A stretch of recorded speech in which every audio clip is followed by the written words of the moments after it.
Welcome to Grawlix Nights, the Grawlix Podcast live show. I'm Randy. I'm Melanie. And I'm Jesse. Hey, everybody. What's going on? I have a quick question for you.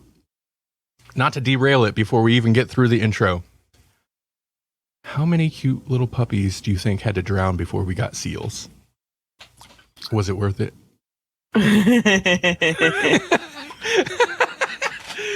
These are the things that pop in my head while I'm taking a shower before the show. How do we know that puppies didn't evolve from seals, Randy? I asked Melanie, and she said, this is a conversation we had, I don't know, weeks ago maybe. Mm-hmm. And she said it was probably like if whales came from a mammal, from hippos or something, it was probably dogs to seals. Because I wanted to know, because I was looking at a seal face on TV, and I was like, that's a dog. How does that happen? Oh, no, I literally, I draw dogs with kindergartners, right? And before they have ears on them, I say, well, we've got a seal. We need to give it some ears. Mm-hmm. So, yeah, I see where you're getting that, for sure. And then I was like, but dogs are cute and nice. So are seals. So are seals. But it probably took a lot of dogs before seals were a thing. A lot of wet puppies. Think about that. No. Next time you look at a seal. No. Just sadness. Come on. Come on. What kind of show is this? Depressing. It doesn't mean they had to drown, though. It just means, they slowly evolved into that. They have people that have evolved to live on water, too, so. Domesticated. Soon. So what was the event that sealed the deal? Oh, so, okay. So if dogs came from wolves, why don't seals look like wolf faces? They have dog faces. Sorry, it's probably easier to swim with a dog face. I don't know. I have no idea, really. Hi, Savannah. Thank you, Savannah, for being one of our cat dancing tier patrons. I know it's probably not good to promote such a thing right off the top of the episode, but hey, patreon.com/Grawlix podcast at the cat dancing tier. You can get a shout out every episode like Savannah does. Mm-hmm. Obligation complete. So, so tonight we're talking about, the subgenre is doll horror. And I do want to get into a little bit of the discussion of, are there enough creepy doll movies to make it, is it a subgenre or is it just like, It has to be, right? a flavor of the monster subgenre? Definitely not its own genre. I don't know. It's a subgenre. Yeah. Anyway, so we're going to talk about a few that we watched. Mm-hmm. And also I've watched a couple other things that I won't spend a lot of time on, but I am kind of excited to talk about it. And it's all horror, which it makes me happy. Mm-hmm. Sorry, real quick. Savannah's going to bed. Good night, Savannah. Have a good night.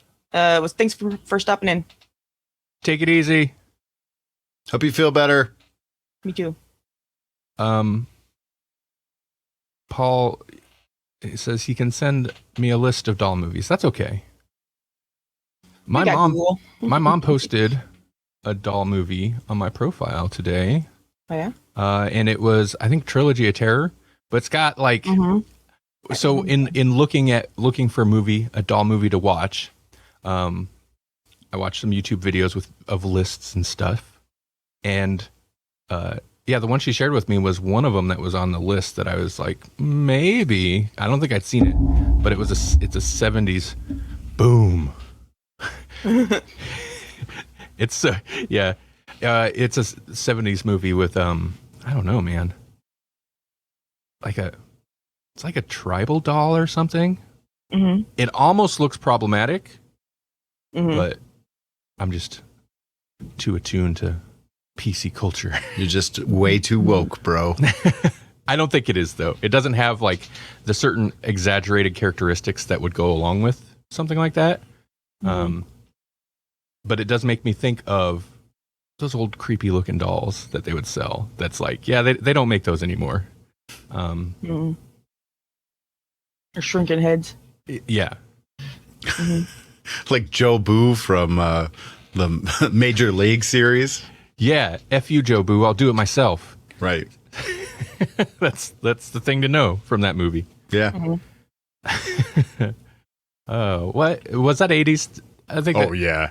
Oh yeah. I was gonna Or say, if not like late 90s, 70s. 91.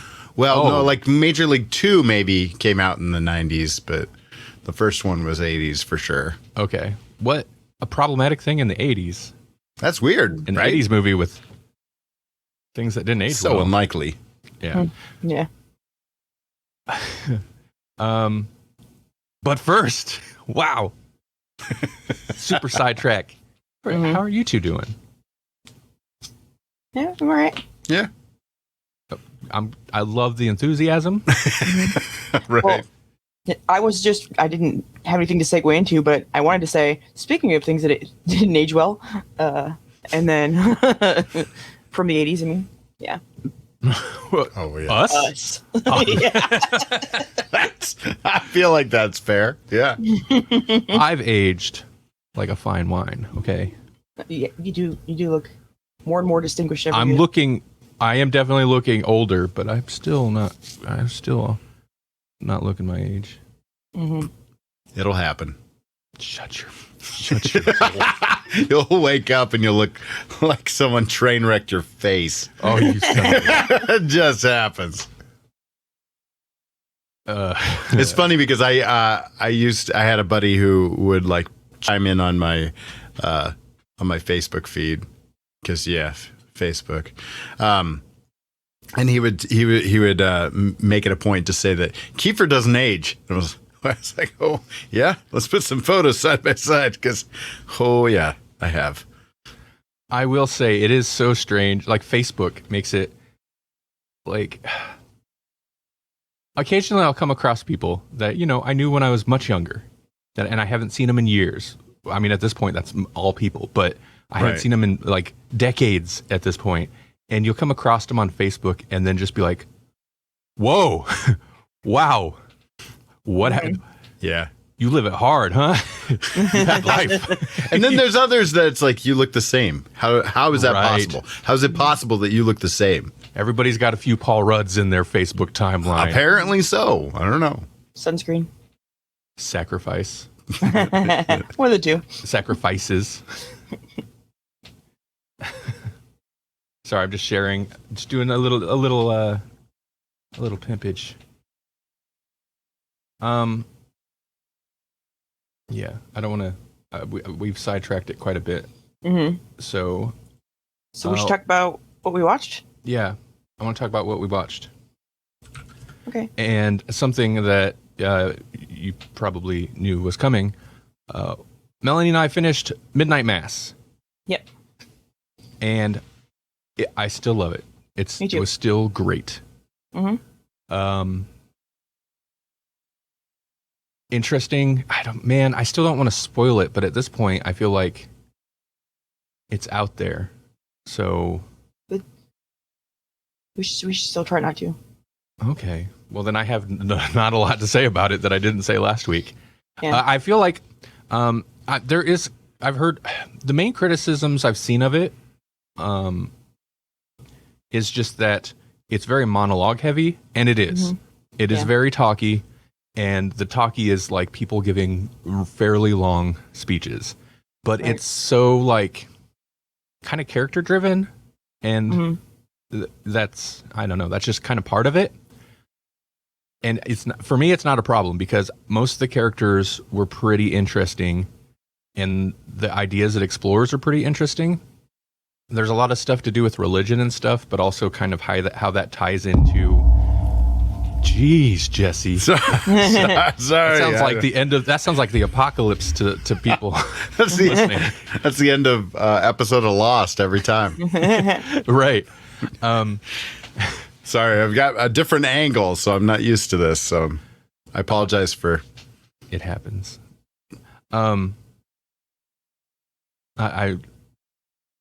I lost track of what I was saying. Something about Yep. religion, and then Oh yeah, religion and I guess group dynamics a little bit, especially towards the end. It definitely gets more into like this idea of, I don't know, there's a lot of cult, not even like subtle allusions to very specific famous cult things. But yeah, anyway, I don't know where I was going with any of that. No, that is a big part of it, that the way that people react because of the way that everyone else is reacting and the things that they'll do because everybody's doing it. That is a big part of it. Yeah, you're right. Yeah, mob mentality. But the monologues anyway, the point is, I feel like maybe they do slow down the final episode. And I think the final, it has a very satisfying conclusion, but when I think back on it, the episode, like the actual, I don't know, when things kind of really go wild is the best part. And I feel like there could be improvement for compressing that more towards the actual final conclusion. There's a lot of people just kind of discussing things during the wrap up, which I guess makes sense. But I really like the way. I'm sorry, I like that aspect of it though, because it, like, you can see people talk all the time, and you know that maybe it is because it's not realistic, but that I like it. People standing there having long conversations while chaos is erupting around them. You know, I love that. I love the idea of that. I think it's fun. I like it. But I guess if you're going for realism, maybe that's not the way to do it. But this the show is not about realism necessarily. Okay. Right.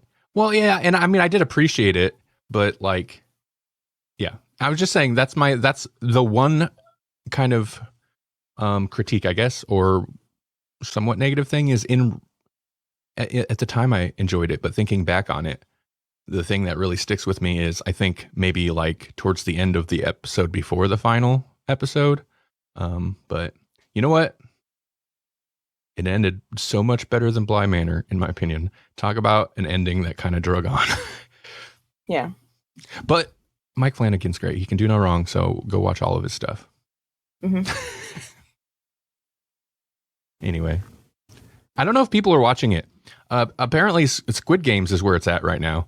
I don't know Squid Games. I've not watched it, and it's insanely popular right now. It's on Netflix.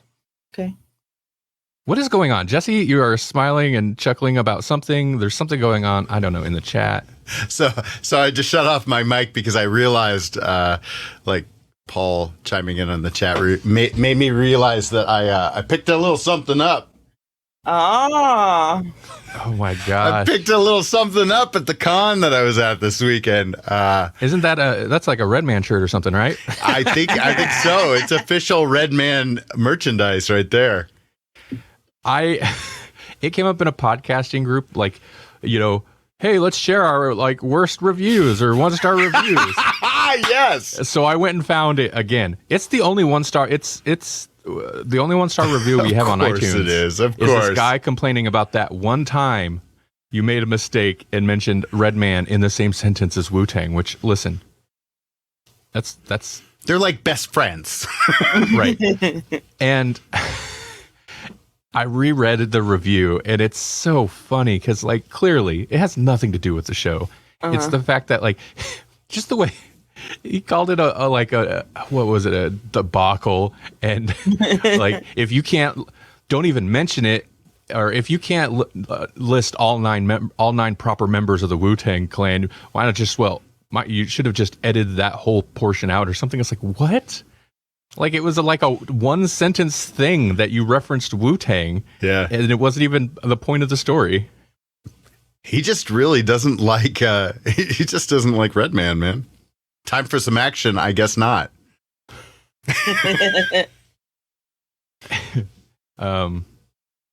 So for the audio listeners, yeah, I have a Wu-Tang shirt on. Right. That's what's going on here. Paul says he'll fight a troll. All right. I know there was a setup for that, but I'm just gonna. I mean, yeah. our review trolls. Yeah, no, it was awesome because it was literally $5 for this shirt, and I was like, it's like, wow, it's like the podcast gods wanted me to have a shirt. That specific one. Yeah, clearly. I haven't. Cool. I think I'm an episode or so behind on the Wu-Tang show. The Wu-Tang show. I need to catch up. It's a great show. Mm-hmm.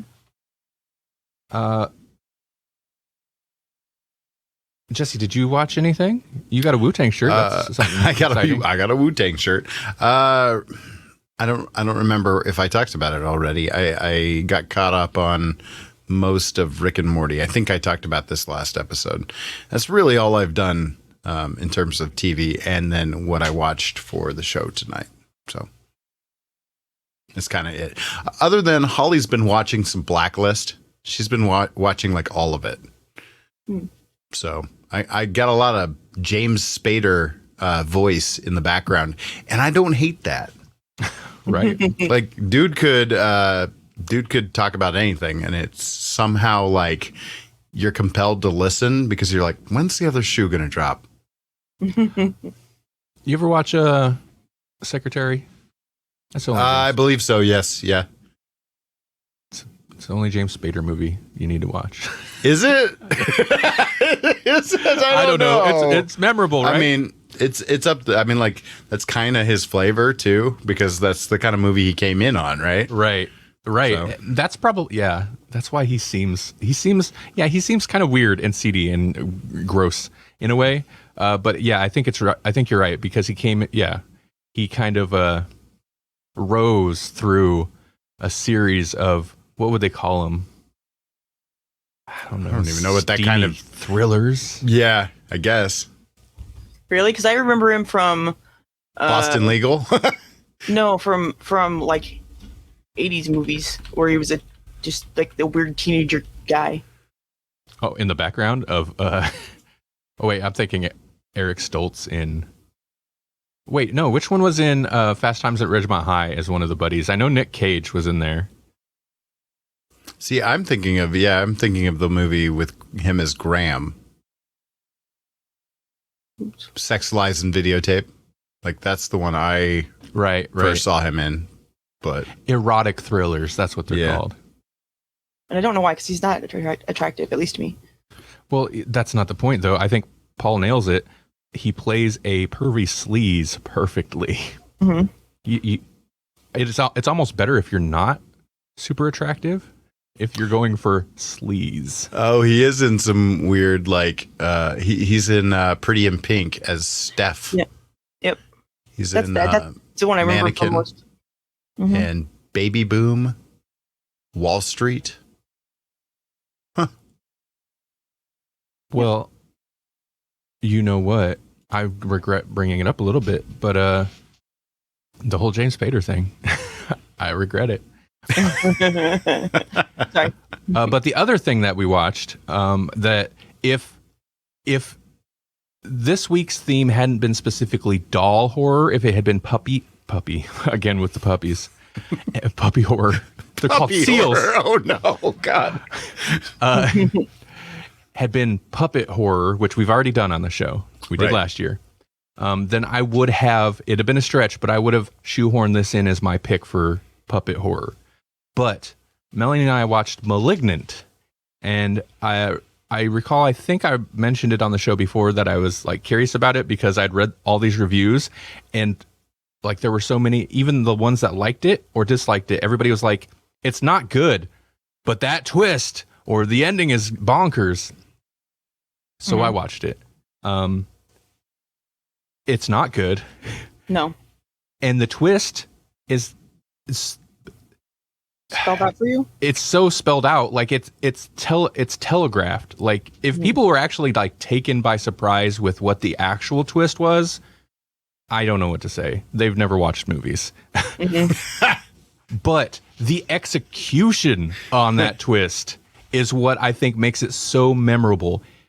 Because it is bonkers. It's so over the top insane in like a. God, it's such not a good movie, but I think that's almost the point.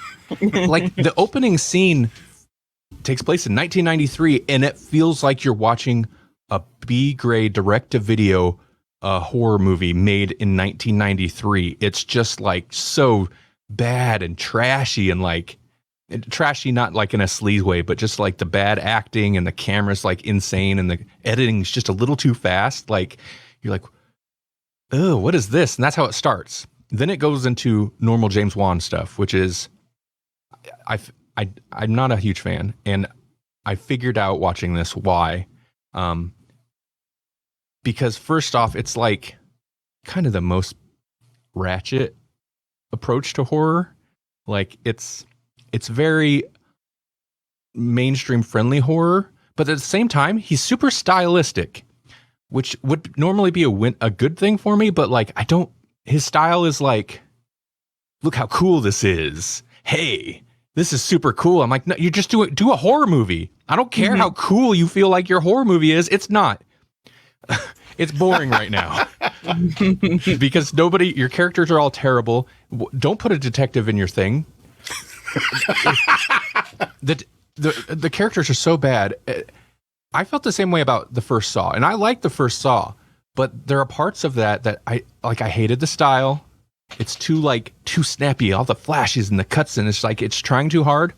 And then you could even put a good actor that had Danny Glover in it, right? But I felt like as soon as he come in as the detective, like it felt like a B-grade, low-budget movie. It just like seemed cheesy and poorly written. This is the same thing, except I don't know these actors, so I don't know if they're good or not. But like the detectives come in and they feel like they're out of a bad movie. Paul says it was designed specifically to poke fun at the Italian horror movie scene with the over-the-top stuff and bad dialogue and telegraphed story. Well, I mean, I think the dialogue comes natural, but no, that's, and I see that. And I can deal with that. I think in terms of this movie, I was a little off track with Saw. Malignant. It's the James Wan-ness I don't like, although there are some super cool shots. There's this cool sequence where the camera is like above where the ceiling should be, and it tracks this lady across the house. So like, and it's like 2 stories up, and she's on the bottom floor. So there's rooms where it's like super high ceiling and you can see straight down to her. But then when she walks through like a hallway or something, or into another room where there's a bedroom on top, you see the bedroom, and it just tracks her all through the house like that. I don't know. It's pretty cool. There's some cool stuff.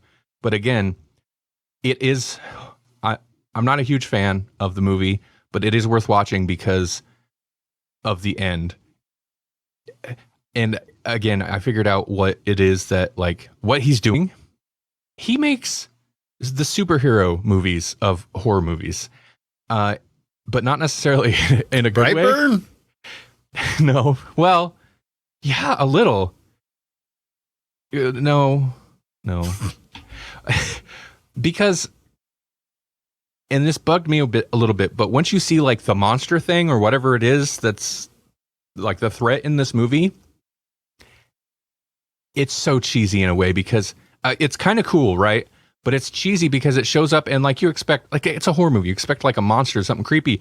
It's got like a Matrix coat on, which it makes a point to grab several times. Like it has to have its style, and it's like got a very like convoluted weapon that it uses that's very specific looking weapon. It's like all of the horror movie character, like villains in his movies, are so obviously and clearly designed to have a certain style. Like it's an attempt to create iconic monsters, but it's like trying too hard every time, and that's what bugs me about it. And then if you just, I mean, the Conjuring universe, like he is doing superhero movie versions of horror movies essentially, which it's like super villain horror movies. Yeah, which is kind of cool. It's just, man. Okay, it can't just be the killer down the street. It's got to be, the Dollotron guy or whatever, you know. That said, if I would watch a movie though about this superhero villain, the supervillain. Yeah. If it was, I don't know, better. If it didn't have to like feel like it had to shoehorn in the traditional horror stuff. because when it doesn't do that, when it's just like, you know what? It's Matrix time and a whole police station worth of cops is about to get murdered. I'm on board for that because it's insane. Like there's action, like action scenes. Whoo! It's crazy. So yeah, I'd say it's worth watching just for that. But probably just once. Oh yeah. Okay. All right, let's talk about movies, and I don't want to talk for a little bit. So, who's up first? Who wants to go first on our doll horror? I should probably go, and then Melanie, and then you, just to space out our picks a little bit. Yes, sounds good. Yeah, that sound reasonable? Idea. That's perfect. Okay, so I chose the I think it's inarguably the best toy doll killer movie ever. So clearly I'm talking about Child's Play 3. Do I even need to go on? I don't know. Really, I don't, because the series didn't need to either, but it did. I'm trying to, this might have like one of the more fun, I think that I like how Chucky gets taken care of in this movie, though. Like towards the end. Yeah. It's got one of the more memorable versions of that. But anyway. So, I mean, I chose 3 for a couple of reasons. But the main one is it's the most memorable. So that to me, it's the most memorable because I had a dubbed copy of it. So I'd seen it a few times, even though I think 2 was probably like infinitely better. Or maybe I'm just remembering it that way. I don't know. Okay, which one is? So 3 is the one where it takes place on a military base, and Andy is grown up a decent amount, like he's a teenager now. So the first one, pretty much everybody knows, right? It lays the groundwork for the whole series. 2 is where Chucky tries to track down Andy when he's in foster care. He's still a boy, though, right? And in this one, like that, the way that one ends is he gets melted in a good guy's factory. And then this one picks up from there, and literally this one was being written before the second one was even over. So that's probably part of the problems. Anytime that happens, Spider-Man 3, you get a gem, right? So like it ends or begins with the doll being like hoisted across this vat of plastic, and he bleeds into the plastic, which is kind of interesting because I think it really sets up future installments and properties, and it's interesting to hear what they were going to do with it down the road. So the blood goes into the plastic. They start making new good guy dolls, and one of them is Chucky. Dun dun dun. And so what's he gonna do? He's gonna go look for Andy because he's got to get out of this body. And he's got such great one-liner zingers as "Don't F with Chuck," which rhymes way better if you say the real words, but not on this show. Nope. And it just starts off with like an evil corporate exec who like doesn't seem to care about toys at all, but he must like them somehow because his office is full of toys that could kill him and do kill him. So he's got like a crazy train set, and he's also like the first thing that I start wondering about when I watch a scene like this is how many of these like rich millionaire corporate execs like practically live in their office, because like it's this whole scene where his like corporate stooge guy is like, I'm gonna go home now, and just sucking up to the boss the entire time. Is like, I suppose I could look at those reports after dinner. Da, da, da. Just leave so Chucky can kill this clown. And then and then he's just like drinking his whiskey in his office, his huge office that also looks like a living room that he's just gonna sleep in. And then And then he's going to die, of course, because Chucky's got to kill someone randomly right off the bat.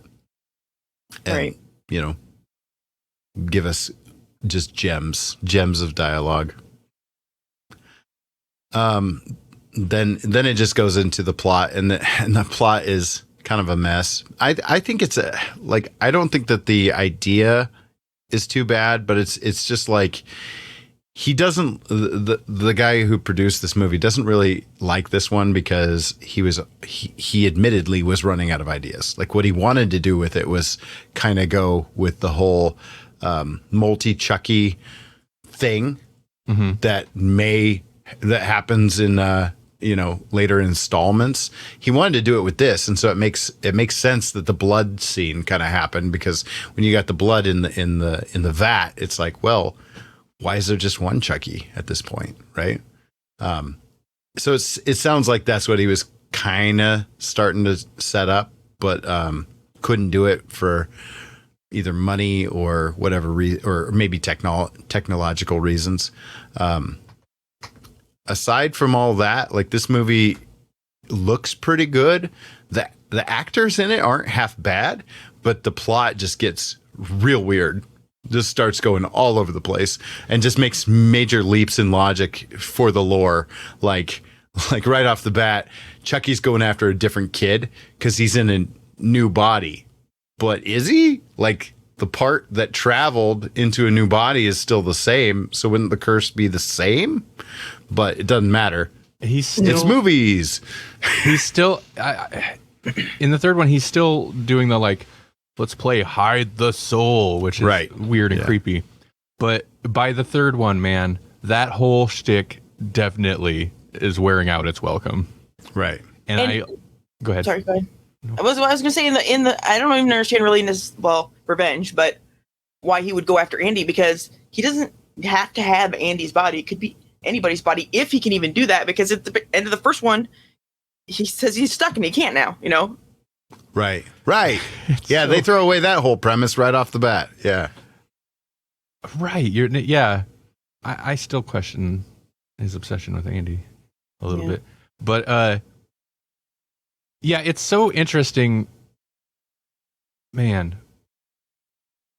Whatever. I don't have a lot to say to add to your thoughts on part 3. The first 3 definitely do kind of group together in the original trilogy, and they're on that thing. Ugh. Right. And then it's fascinating to think of then and there's just you know what? Let's just do whatever. Let's just do. It's weird. It's at a certain point, I don't know, whatever. The canon is insane. It's actually pretty good about its canon, even though it's all over the place.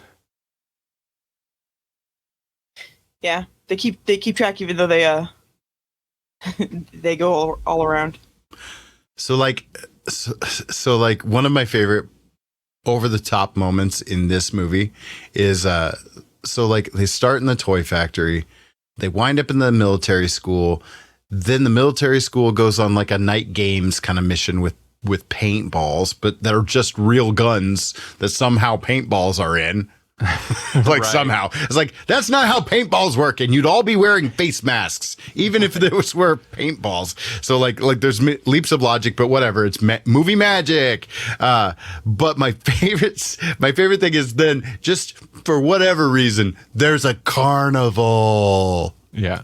And they set it all up that's the most that. It's so predictable at the end. They're just not even giving the viewers credit for anything. They're just see this? I bet this will happen. This will be something. This is going to be a thing. Wait and see what we do with it. Kind of thing, where it's they're in the carnival. They're on a haunted mansion wannabe ride type of thing. They're running through that. And it's kind of a cool little scene. It's kind of a fun little chase, but there's a Grim Reaper scythe that's going, and it's somebody's getting cut, and of course it's Chucky, and then you get his pizza face look, right? And then but my favorite over the top moment is in this sequence where they're chasing, and it's Tyler's there, and he's trying to get away from Charles Lee Ray, because they really had to hammer that one into this movie as well, his original name, in case we all forgot. And then he's trying to get away from Chucky, and he climbs up on this like bonkers looking dragon with a cat face bat thing. Like he's up on this thing that's just supposed to swoop down and scare the people in the ride. He's on it. So you got this little black kid in a military uniform on the dragon, and then you got Chucky dangling from the back legs of it. Right. And it's just like, what even is this now? Sounds like a lot of fun to me. I mean, the subsequent movies that come later don't seem that weird now that I look at where it came from. So where does this sit with you amongst the franchise?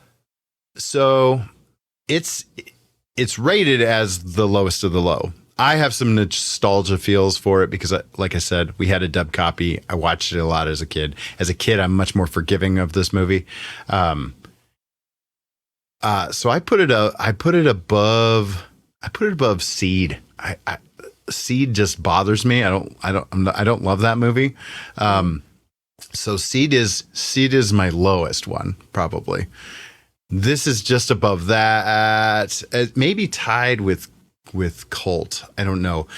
Cult is a better movie, but I was bummed out because of how well Curse ended. I was like, Curse set things up to be so good, and then I got Cult, and I was like, this isn't the worst I've ever seen, but I was expecting something else. So, right. Okay. We'll talk more about that shortly. Melanie, speaking of bummed out, I don't know what you watched, but you did not sound thrilled about it when we hopped on this call before the stream. Well, I got on Tubi TV because it's free to try and find something to watch, and I had seen something earlier that had mentioned they had a couple things on there. Oh no, a horror movie on Tubi that's dangerous. It's dangerous territory. So what I watched was Doll Factory. Okay. It's written and directed by Stephen Wolf, and I'm pretty sure he either owed somebody money or needed a couple like credits or something, because he like just squatted and left this steaming pile of movie that it's supposed to be a horror comedy, but it's not funny and it's not scary. It's just bad.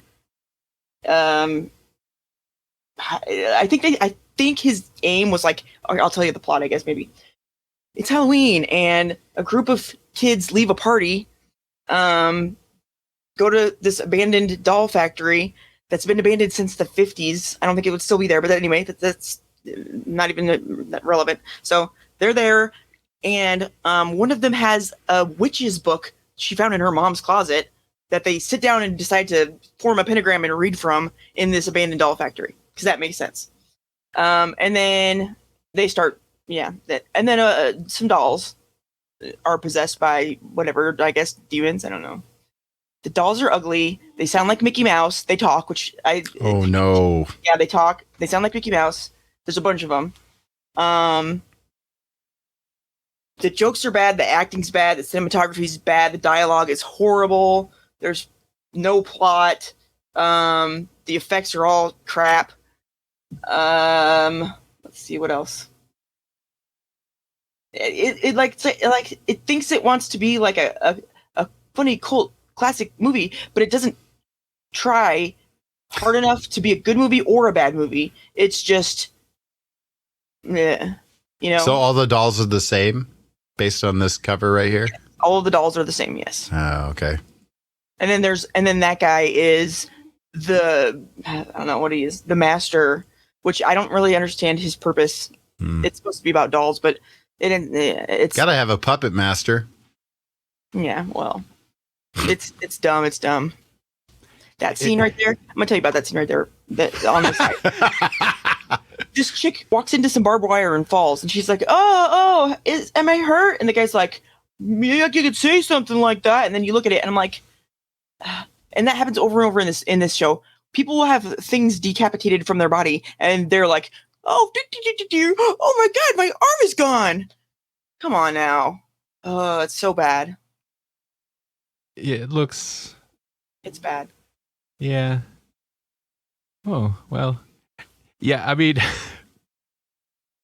Tubi's interesting, like, because for certain genres, for certain, like, it's good for genre movies, for certain genres. Like Street Fighter? Yes. You want to watch some, like, kung fu or martial arts from the 70s. They've got a ton of great stuff on there. Their horror selection, and they have a lot. Oh, it's bottom of the barrel.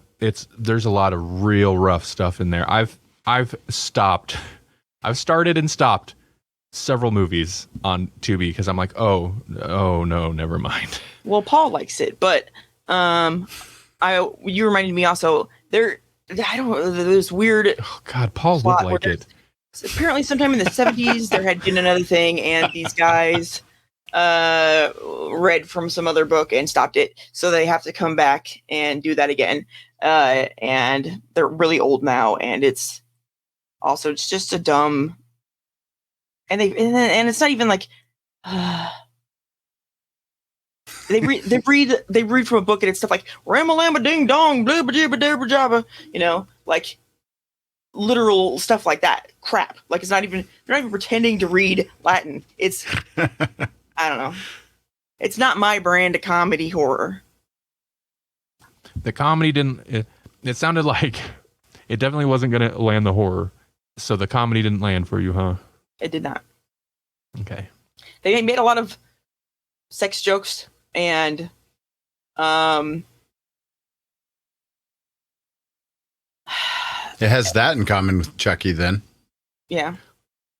But they weren't even good ones. And then I don't know. I'd argue that Chucky doesn't make good ones either, but that's fair. I suppose maybe if I was in a more forgiving mood and hanging out with other people, maybe I might have chuckled a time or two. But sitting there on my own and not being tired, I was like, this is crap and I hate it. And that's the feeling that I carry with me still. I love that rating. This is crap and I hate it. Yep. And I still hate it to this day. Well, so yeah, last year I remember trying to kind of find more interesting and obscure picks, but so far this year I'm just like, nope, I'm just gonna pick like the most expected type things. And I had recently watched the trailer for the new upcoming, very soon, makes me wish this episode was maybe a week or two later, Chucky TV show. Does it start next week? Like, it might start next week. Yeah, I think it's so. The 12th, something like that. Something like that. Yep. Yeah. So I mean, hey, podcast listeners, you might be listening because of it, because we're still talking about Chucky. So I was like, but I can't watch that. Paul says next Tuesday. I'm kind of excited for it. It actually looks pretty good. I'm curious. At first I was curious as to what it was. And then I watched Curse of Chucky for the first time. And I was like, Cult of Chucky. I watched Cult of Chucky for the first time. And I was like, oh, never mind. I know exactly what this is. I actually don't know anything about it and I want to watch it. Should I leave the room for a minute? Sure. Okay, I'll be right. I'll be gone for 3 minutes and I'll be back. Okay. But yeah, so I had never watched it. I remember, and I think part of that was I remember, Jesse, you watched it and you were not fond of it. Well, the thing that the thing I have against it is that I felt like Curse set us up for something. I don't know. Curse ended so well. Like it was like a classic Chucky movie, but it felt like a reboot, and we were kind of told it was a reboot, and then we found out it was all canon, and it was all true, and it was going to continue from here. And I was like, "What?" And then we get a snippet of Andy too at the end there, and Curse, I'm like, dude, Curse, "What?" I don't think I've ever revisited Curse, but for the first time watch, Curse is amazing because it does play like it's a reboot. So you're like, okay, well, hey, it's actually being handled as like a straightforward, they would say back to basics but legitimately creepy, suspenseful horror movie. Arguably rivaling the effectiveness of the first one. But then at the end, the like you kind of twist is like, because he looks different. It's like new Chucky. It's fine. It's creepy. He looks weird. It's essentially a mask. Right. Old Chucky is still stitched together, meaning all the previous movies that you know of, all are true. They're all apply. It's all canon. And he goes and he finds Andy from the first movie, grown up, and is the actual actor. Right. And that's how that movie ends, and it's amazing. But having watched, so that put me off a little bit of Cult, because you sounded very kind of down on it, and I get it, because it's not. It's the Brightburn effect. It's the Brightburn effect. It's that potential. Yeah, it's well shot. Like it looks really good. I think Curse looked good. Cult looks really good. But Cult is weird because it's not the same thing. No. It's Chucky, that old Chucky franchise creeping into it, like in more ways than one. It kind of starts like, you know what? We're back to it. We're not playing games. We're not pretending this isn't Chucky. It's Chucky. And there's like no suspense with Chucky. As soon as he shows up, he's on screen. Instant wisecracks. They give him a comedic scene where he's like, baffled that this lady thinks he's not real, and he's like, you're next, or whatever. Like he's it's straight to just wisecracking Chucky. When this started though, I kind of loved the open. I loved it right away because it open with Andy, right? It opens with Andy, and Andy is messed up, right? He's on a date, and it turns out like people Google him. And he even has like this great line. She's like, "Well, you have a dark past?" And he's like, "Ugh." And she's like, "I'll be didn't a bunch of people die?" And he's like, "Well, initially, just my babysitter and my guidance counselor and a sheriff and 6 or 7 other people, and then about 27 people over the years that I know about." And she's like, this is too much. I'm out. And he's like, oh, this is how it always goes. And then he goes home, pulls out a mutilated Chucky's head that he's got strapped to this thing, and proceeds to torture it. And because it's Chucky's head, he's got him locked in a safe that he occasionally tortures. I was like, whoa. Yeah. Whoa. That may be my favorite part, though, because I was like, whoa, and it got dark. Right. So I love... It's not necessarily a great movie, but I was thoroughly on board from the beginning and through most of it because I love the world building. Like, it's since, there was that first string of 3 that you were talking about, the first trilogy, where they were kind of stuck on this thing, and that was wearing a little thin. And then they're like, well, let's just, let's just go meta, full-on comedy with Bride of Chucky and Seed of Chucky and stuff. And then it kind of feels like it's so weird because, and I think that's why this movie tonally is strange. Like, it looks good. It kind of wants to be suspenseful. It wants to be almost arty at times. But at the same time, you can't take any of it seriously because it's still like, but we're also bringing in all that other Chucky lore. All that is applicable. Right. Like, all that stuff that we, crept in at the end of the last movie you guys were all excited for, it's just here now. Yeah. And that does tonally change the movie. There's some, the writing is still questionable. I think maybe the first one worked so well because there weren't a lot of characters to have to write. They didn't really talk a lot to mess up. No, it was very straightforward. This one, there's a bunch of characters. There's a bunch of cliche stuff going on, and it's like, okay, well, the multiplicity it's like, yeah, they have that multiplicity thing going on where it's like you almost have a copy of a copy. In Chucky, it's like Chucky with slightly different personalities too. So I hadn't connected the whole because you mentioned with part 3. That's why you watch part 3 is because they kind of were a little bit setting up the idea of multiple Chuckies, and that's where they wanted to go. And I didn't realize that's where they were wanting to go. I had mentioned earlier that I watched the Chucky trailer, and the first trailer was so-so. It didn't really tell you much. The more recent trailer, the final trailer, for the TV show really kind of puts it out there what's going on. Include basically Horcruxing him. He's putting his pieces of his soul out there in parts. And that's what the TV show trailer says. And I watched it before this, and I was like, well, that's an interesting idea. Okay, I'm kind of on board with that. And look, it's got a bunch of the people. Okay. Not realizing that was totally all set up, except they don't explain it as much. It's basically he just has like, he can just now just say his nonsense voodoo little sentence at anybody or anything and take him over, which is a little weird and kind of overpowered. But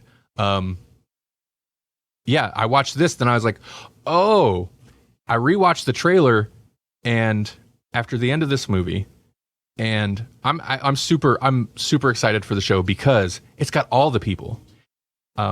Also, when I watched Curse of Chucky, I didn't realize the lead in that is Brad Dourif's real life daughter. Oh, and she's the lead in Cult, and she's in the TV show. Oh, cool. You know, and I guess whatever spoiler, I'll avoid spoilers, but it's in the trailer. Like, so it became, after I realized that, I was like, oh, they're totally setting her up to take over for Brad, I think, eventually. Yeah. Is it, now this is on USA, yeah? Yeah, USA and Sci-Fi. Okay. So I was curious, like, how far can they go? Because, like, these movies get bloody. Oh, dude. Cult has some, it's got some gore in it. There's some shocking gore in it. The guy gets the drill through the back of the head and out the eye, which is pretty gross, but it's so sudden and it's extra gross. This also has, which one is it? Oh, somebody gets their head stomped, and it's got, and for whatever reason, head stompings in movies just seem particularly brutal.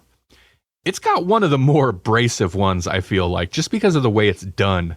Yeah, it's full on. It does not like, so yeah, I'm curious with, like, what can they do on those cable channels now? I feel like they don't even have to really worry about ratings. They could do whatever. Right. I mean, you know, the content ratings, I guess. I don't know.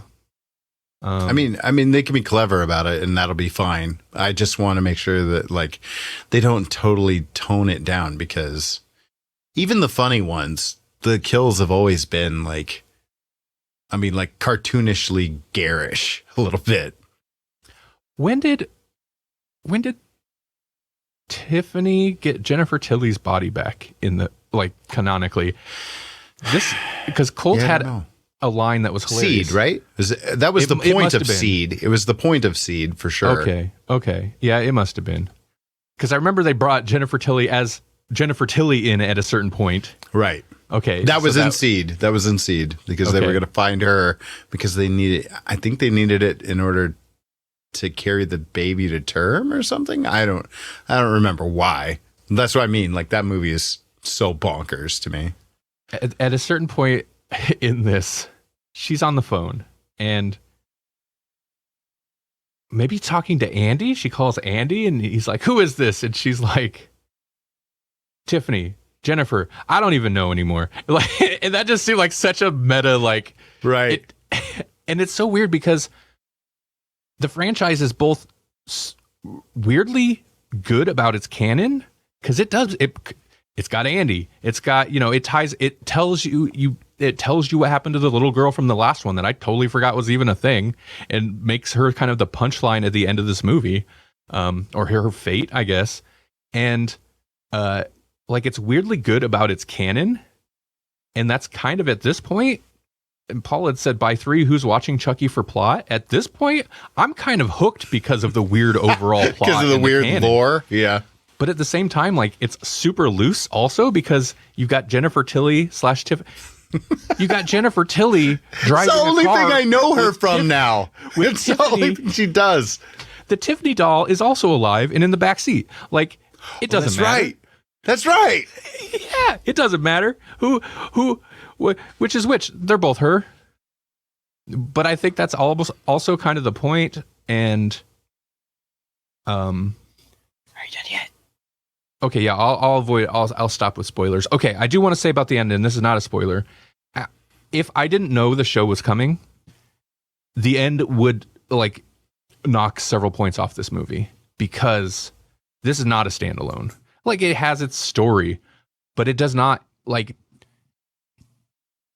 If they stopped after Curse, if that was the last one, even though Curse like has that crazy ending, it'd been fine. It'd been like, you know what? Sure. Full circle. Yeah. Full circle. That's perfect.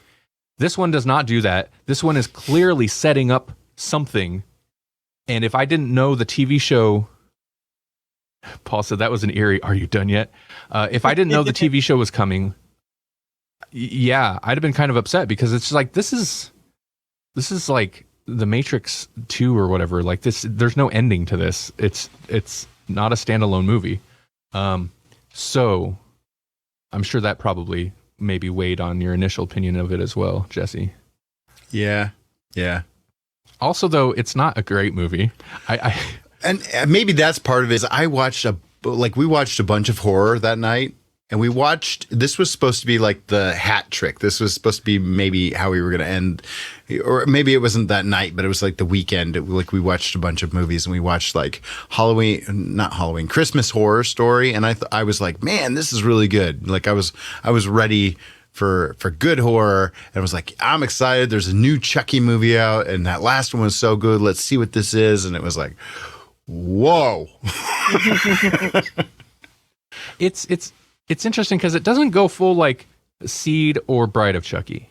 No. It's a weird amalgamation of like, it's well shot. It at times has weird sequences that's trying to be artistic. That's kind of above the tone you've got going on, but whatever, I'll accept it. Like there's split screen sequences where it's like, are you trying to build tension right now? Because I feel none, but it looks nice. Yeah. It's got that weird super slow-mo where like the glass in the ceiling shatters. It leads to a pretty cool kill, but it's this super slow, like dreamy snow or rain or something's coming through. It's all raining down glass, and it kind of goes on for longer than it should. And you're like, okay, Chucky, what are you doing? This isn't Scarface. Come on. But then it's also got like the most cliche. It's inside of a mental asylum, and so all your characters are like schizophrenics, and they're all poorly written cliche characters, and the doctor's not a very good character, and it's whatever. It's the lady who was in there because she probably her baby died, so of course she gets a Chucky doll. It's my baby, that type of thing. Like, it's not good, but man, it's good. But it's worth watching, right? I think it is. Should Melanie watch this? She's going to. Yeah, okay. Partway, like, it was mostly after that opening that I was telling you about, or that we were talking about. I messaged her. I was like, so I started watching. I feel bad for watching it without you. I started watching this, and I will watch it with you. Also, I'll watch it again, because it's entertaining. And we'd already said we were going to watch the series, and apparently I have to, and that's fine. I don't know why you have to. Oh, the TV show. Yeah. Let's see. Oh, okay. I mean, I guess it's kind of the thing of like, I feel the same way about Malignant, where it's like, it's not good, but there's some crazy stuff, and it's cheesy and it's campy. And I don't know what the difference is. I guess this has that extra, like, I've watched them all at this point. So it's got that extra bit to hook me into there. Right. But Chucky is also still, oh man, the animatronics are a little wonky. And anytime you see full body Chucky having to walk around, like, he doesn't move real fast. It's a little wonky. But that's not important. Well, in three, it looks like they're literally dangling a doll over a body, They're not supposed to give those jobs to animatronics. Those little people jobs. They're taking away little people jobs, and that's just messed up. I think Chucky falls into the area of like, he's too small though. No, that's what they had in the first one. I know, and it does surprise me a little bit that they didn't do that in this, but I don't know why they went away from that. I think they did that a little bit at the beginning of 3. Like you could see just one scene where you see him running and it's like, oh, well, that's clearly a little person. But I love Chucky's sass. I don't think it's good. He's not like super funny. No, he's so bad. But that's coming from me. He is bad, but that's kind of the fun of it at this point. Like they kind of know. They know he's bad. And so they just that one scene the first scene where he properly like pops in and there's not like any fanfare. He's just walking, but he even has like a little tirade. This lady is just talking to him and he's like, I'm a vintage 1980s toy standing in a hallway with a knife, just talking to you, and you don't think that's weird. Just like, yeah, it's just so matter of fact. But he's like a good cross between Jack Nicholson and Danny DeVito. he kind of is. That's good. I need to clarify because if it sounded like that, I love Chucky's sass, not Chucky's bum. He ain't got a bum. No. He's a doll. Yeah. Get real. Get real, yeah. Okay, anyway. So how do we wrap this up? Like, what makes a good killer doll movie? I don't know that I've seen one. I think that's fair. Maybe the first Child's Play. Child's Lore, Play is right? Lore. It's got to be weird, but it's got to make a little bit of sense, right? Yeah, I mean, it kind of works on this. For me, anyway, it works on the same principle as like the Friday the 13th series. And as the series have both gone on, I think there's more entertaining entries in the Child's Play franchise than Friday the 13th. But the first Child's Play is pretty good. But I don't think any of them are like the greatest horror movies of all time.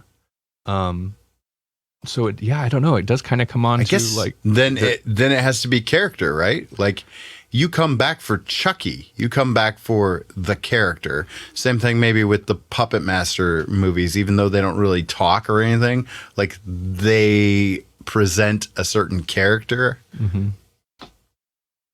I don't know. Yeah, no, I would totally agree with that. And it's worse when they talk usually. So that says a lot to me for Chucky, because the creepier dolls, in my opinion, would be ones that didn't talk, that you're not sure. Maybe this person's just a nutbag, you know? So for him to be able to not only be a decent-ish movie, but to carry on a whole series for this long, he's a good bad guy. They say 30 years this thing's been going on. Mm-hmm. It's also a little bit consistency. You know, not ignoring that the reboot that is kind of like a totally separate thing, really. Having Brad Dourif the whole time in everyone is amazing. I was super excited that he's still doing it in the TV show. That's kind of like, you know, no offense to like Mark Hamill, but like to have it without, like, if you lose Brad Dourif, then I don't know. To have him is not necessarily a mark of excellence, but in terms of Chucky, like, I don't know, it adds something to it. Right. Like I'd rather have Mark Hamill as Joker than what's his name, but I would rather have 30 Seconds to Mars guy. Huh? Jared Leto. Oh no, I wasn't talking about Jared Leto. I was talking about the Chucky guy. Oh yeah. I'm saying. Oh, you wouldn't want Brad Dourif as Joker. They actually talked about that. Like originally, instead of Jack Nicholson, Tim Burton wanted him for the Joker. Yeah. What would that movie be like? Amazing. I like Melanie doesn't like Brad Dourif. I like Brad Dourif. I think he's great. He seems talk about sleaze, like a lot of the movies he's in, and I feel like maybe typecast. in the 80s into the 90s, like he always seems like a sleazy villain type guy. But Deadwood, man, he plays a grumpy but lovable doctor in Deadwood, and it's so good. And that like really won me over on him. I don't think he's typecast. I think it's like with the guy we were talking about earlier. He is like sleaze like runs off of him. He can't help it, and we can't help seeing it. Even if he's not necessarily sleazy, he seems to be a sleazy character in everything, even when he's not supposed to be. Paul says, give me a Willem Dafoe Joker. I mean, that's like so on the nose. He would be great, but I feel like he's approaching the age where that's definitely not going to be a thing ever. He's young at heart. It'd be fun for like a Batman Beyond. He just shows up in the shadows or something. You don't even know he's the Joker. He's just Willem Dafoe until he starts talking. Yeah. Bride of Chucky was super smart. I feel like that opened it, like that broke it out of having to be just child's play, and really like from there you can go anywhere. And it was like 7 years later. Like in the movie, it's only like a month or so, but it's 7 years later that they did this movie. It's so crazy. And I love Jennifer Tilly. So. Oh yeah. Yeah, that's really the most world building, because at first it's just like, yeah, it's just evil doll in the real world, and then it's like, oh, but their version of the real world is weird, and there's John Waters for some reason. Why not, man? That's only good things. It can only make good things happen in your movie universe. There's John Waters in the real world. Yeah. But I don't ever see him. That's right. That's right. Because this is in the real world. I feel like, I like that they did the whole, I don't want to spoil it. It's a good scene. I like that they pull in the internet a little bit. I feel like there would be like a full on a subreddit dedicated to Charles Lee Ray. I was a little right. I was a little worried that Cult of Chucky was going to be something else. That it was going to be like, yeah. No, I'm glad they didn't go that route. Me too. That seemed too obvious, and actually, in retrospect, it's maybe not as obvious as what they actually mean. But yeah, I'm glad it didn't go that way. Doll horror. I got to take this Doll Factory picture down. That's maybe coloring my opinion of the whole thing. I've got it on this other screen. I keep looking at it. Stop. I don't know. That's weird. Puppet horror. It's interesting because I was excited, even though we did puppet horror last year. I was excited to do doll horror again. But then looking through and there are a lot of potential movies for that, but there's not a lot that really look that good. I was to say, of the list, how many do you want to watch? Right. Right. There were, I can't remember the name of them offhand, but there were a couple there was a Korean one in the list. I bet those might have been good. It looked interesting. Yeah. Because I bet they do creepy dolls. Right. I bet. Right, because a lot of Paul's like, all of them? Watch all of them. Paul says, if James Dean can still be in movies, Defoe can be Joker. That's true. I feel like that's really benefited Chucky, being a doll and just a voiceover job, essentially, has really benefited Brad Dourif, ensuring that we can have one actor play the character for this long. Sure. Anyway, I don't have too much more to say about it. Did you get your puppet fix, Jesse? Oh yeah, it was good. I mean, I got to rewatch. It gave me an excuse to rewatch Child's Play 3, and I both regret it and enjoyed every minute. Do you count those as puppets? I would think. I mean, they're made as that's how you make the movie. It's animatronic puppetry, right? But I mean, technically, they aren't puppets. No. Yeah, I get confused. I'm like, does it have to be string or hand up the butt, or is it just anything that is like a moving doll? Well, technically, a puppet is either going to be either a hand or glove puppet, or a marionette is technically considered a puppet. So, yeah, when we did puppets, I don't remember what your guys' picks were, but I did. I think I did the Blades solo movie from the Puppet Master series because I hadn't seen it, and I wish I would have gone with just a straight Puppet Master movie. Oh yeah, I guess, man. Speaking of Puppet Master, I guess it says puppet in the title, but those would count as dolls too, I think.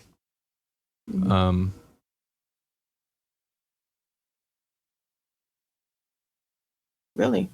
Builder Beaver from Zoobilee Zoo was a puppeteer on Child's Play 2 and 3. Oh, that's interesting. Makes Paul would sense. know. Yeah. He does a Zoobilee Zoo podcast with one of the cast members. Really? Wow. It's the Zoobilee Zoo podcast. He does the Zoobilee Zoo podcast. The definitive Zoobilee Zoo podcast. With, what's his name? The bear guy. I should know this offhand. But you can listen to it. He's on the actual Zoobilee Zoo show. He's a regular guy on the show. He's a normal bear person. He's on a normal the bear human. Zoobilee Zoo show. You can listen to it on electronicmediacollective.com. They got a catchy song that starts every episode. It's the same song. Is It's called a theme song. Yeah. Oh, They did a whole episode about that song. really? Oh man. Yeah. Oh yeah. It deserves its own episode. Yeah. Kudos. That's just thinking right there. Yep. Because that song's that's stuck in my head now for the next month. Just talking about it. Is it the one from the actual Zoobilee Zoo show, or they have their own? That I don't know.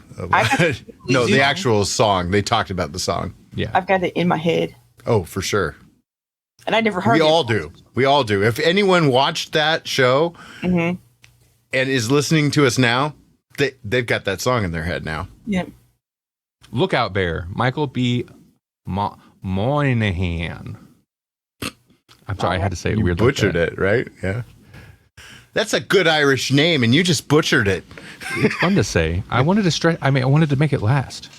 Oh, all right. I wanted to savor it. You taste the Irish. Anyway, oh man. Hey, Melanie, you should start thinking about what we might want to be amazed about. Okay, I'll think about that. And while you're thinking about that, we also need to figure out what we're doing for next week, because the week after next week, I believe, we're doing Traumaville. Right. We're going to Traumaville. Trauma horror. Next train to trauma. Listen, our concept of subgenres are maybe it's a little iffy, but we're talking about horror. I thought we had like 3 different things last week. We did. But we got bad smacked so hard that we forgot 2 of them. We did. No, but we were skipping, I thought, because people weren't going to be able to watch it and they wanted to. Right. No, yeah, Trauma, we're going to skip next week. We're going to do that, I believe, the week after. Because Paul is also doing something that would be a good companion piece releasing around the same time, and he wanted to be around to talk to us about Trauma. Trauma seems right up his alley. Trauma has been called a legit subgenre by Paul just now. No, I mean it kind of is, because they're horror comedy kind of. But I don't know, it just feels like it's a part of it's whatever. We'll call it its own subgenre. I think it counts. There's enough movies just solely around that it's got to be its own thing, you know? Right. So you can totally veto this. But like my brain just searching for genres and whatnot was thinking back to when we reviewed The Cabinet on the Grawlix podcast back when we talked about comic books. And that was historical horror. I say it every time.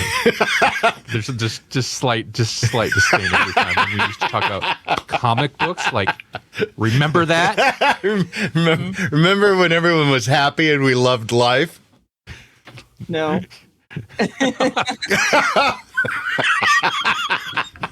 Listen, a lot's happened, okay? Touche. Yeah.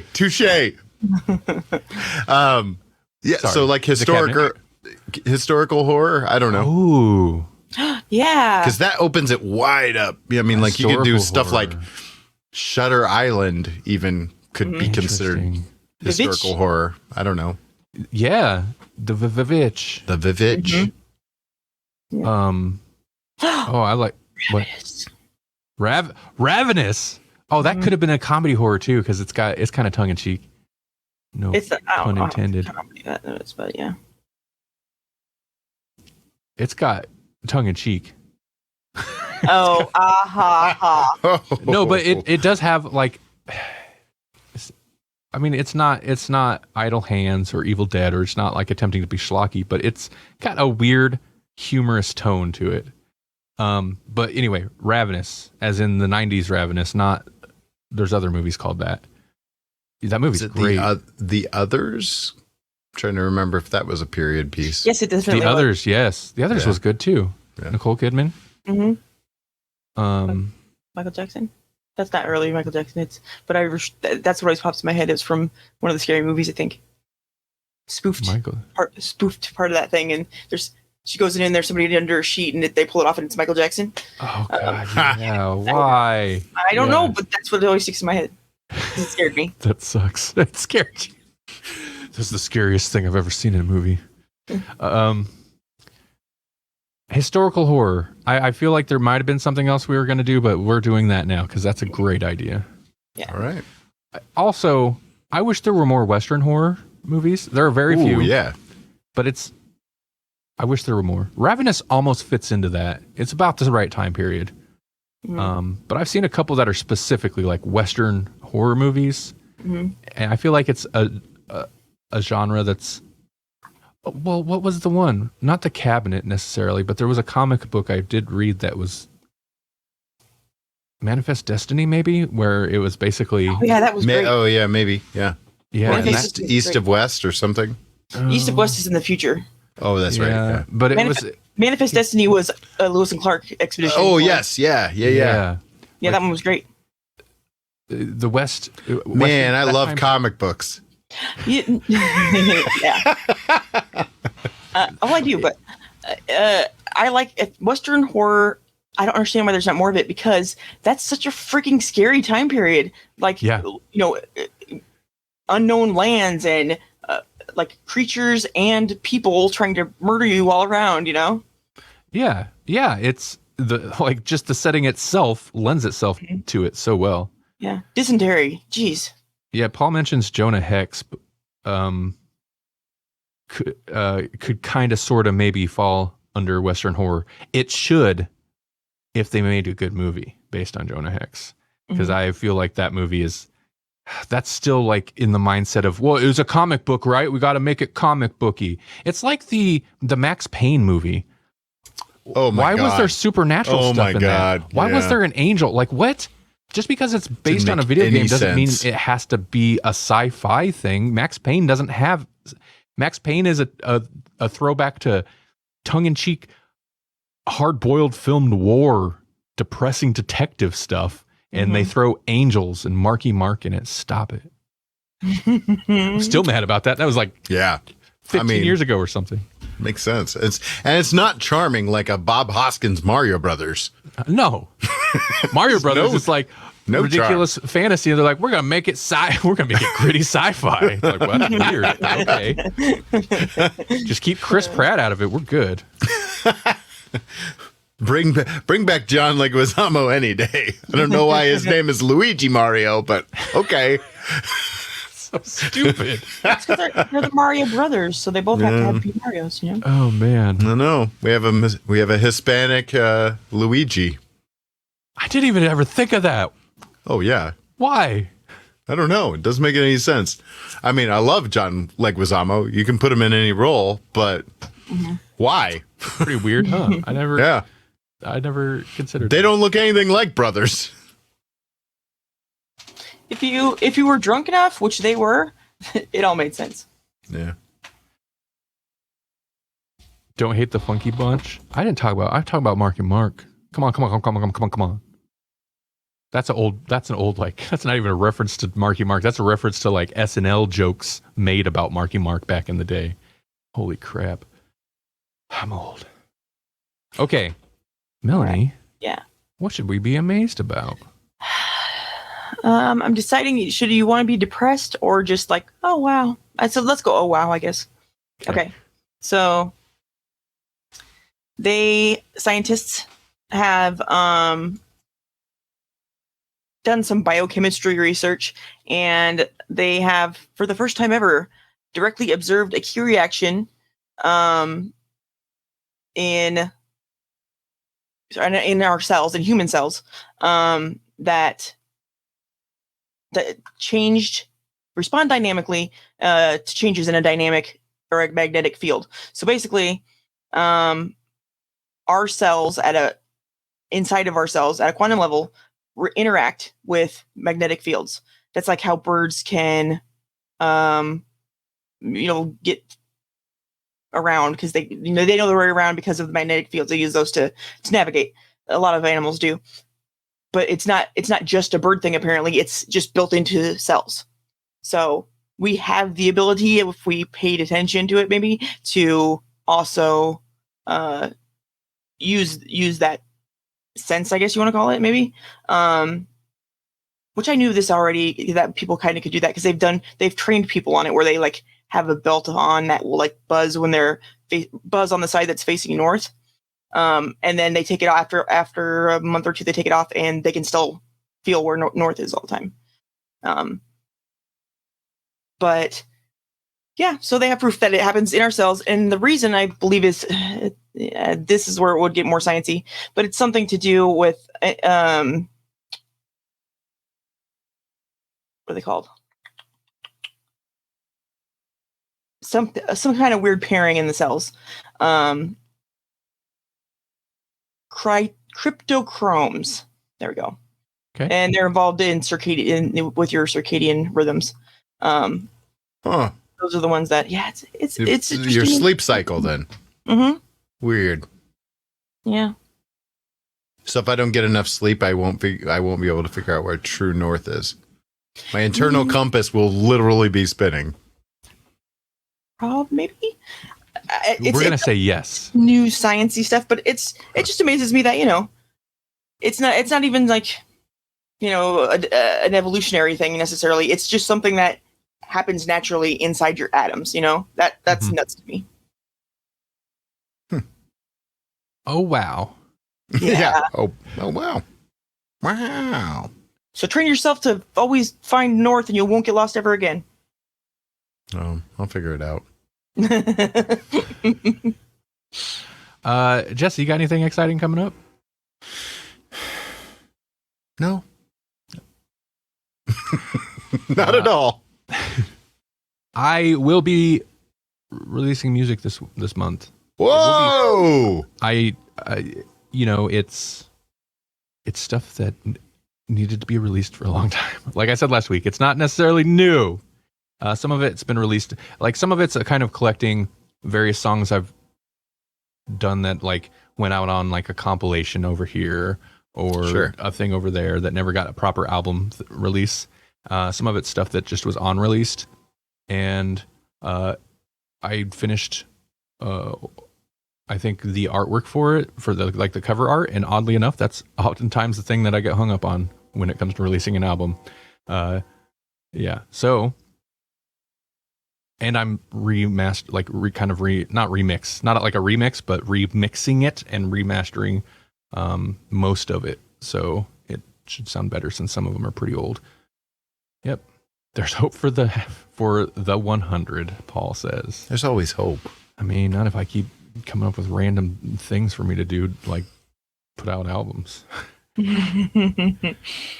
It's slow going though, because man, I'm still very busy with work. But yeah, it's Halloween. Got to do something for it. Mm-hmm. Other than that, next week we're talking about historical horror. Woo! It's gonna be great. Mm-hmm. Yeah. Thanks. I'm tired. I think today. I don't know. I'm off all episode, so I apologize retroactively. I apologize. Talking about Deadwood. 2 people on Earth, I got that. But Hey, thanks for watching anyway, and thanks for listening. If you stuck around this long, if you want to find more of groovy stuff like this, go. Also, Halloween Kills is coming out soon. It's on the Peacock. I didn't even get into the Cult of Chucky. I watched it for free on the Peacock. Oh, they had ads. I'm gonna uninstall that app though because it's annoying. Notifications for crap I don't care about. Yeah, no, I need to cancel my account because it's one of those. It's cheap enough that you just forget it's there, and then you get the bill, and you're like, "Oh crud, I got another month." I'll make sure to cancel it, and then you forget. Yeah, I had to install it again to watch Cult of Chucky, but I didn't have to It was free, available for free. It had ads, but I didn't have to pay for it, so that's nice. I had Abraham it for wrestling, but it's awful. Abraham Lincoln Vampire Hunter. I think that totally fits as historical horror. Oh yeah, it's a little bit not more very action. Historical. Yeah. Well, none of them are going to be really well. historical. Pride, Prejudice, and Zombies also, but I don't recommend that one. Actually, Abraham Lincoln Vampire Hunter. Wait, is that the one? By the one. I think that was the big budget one, right? I think so, yeah. It got a pretty good release, yeah. It's not accurate, but that movie was definitely much more focused on historical events than I had expected. That's for sure. Right. Anyway, grawlixpodcast.com. Go there. Have a great weekend, everybody. We're getting out of here. What? Bye-bye. Bye.